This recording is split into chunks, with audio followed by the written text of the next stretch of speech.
All right, on today's episode of Python Papi, we're back inside our smart contracts project. Let's have a look at what we went over today.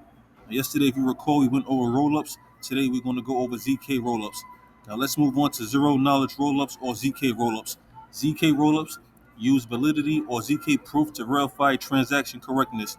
Zero knowledge rollup solutions prove each transaction batch to be correct using validity proofs or ZK proofs. ZK proofs are a complex mathematical cryptographic problem. Blockchain ZK proofs are algorithms that verify that a prover knows something to be a verifier without revealing the information.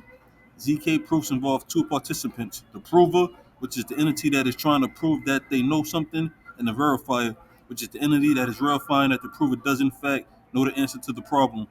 The answer to the problem in the ZK rollup world is referred to as the witness. In the context of the ZK rollups, the prover is an operator and the verifier is just an L1 contract.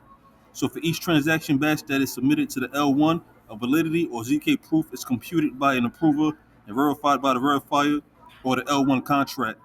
The ZK proof then confirms the transaction validity. Essentially, what happens is the prover gets reduced down to a single mathematical equation, meaning the prover can then prove that their input satisfies this problem, and then the verifier can say yes, the output is as expected, and the proof succeeds. So to summarize, rollups help scale Ethereum by processing transactions off-chain, bundling them together, and then submitting them back to Ethereum with some kind of proof, which is different depending on whether it is an optimistic rollup or a ZK rollup. Now, basically, that's what we went over yesterday. We did take a lot more notes, and we're still inside the L1, L2 rollups module. So we're going to finish that, and I'll have the progress for you tomorrow. But of course, I will keep you posted every step of the way. For now, it's the Python Poppy. You guys stay Gucci.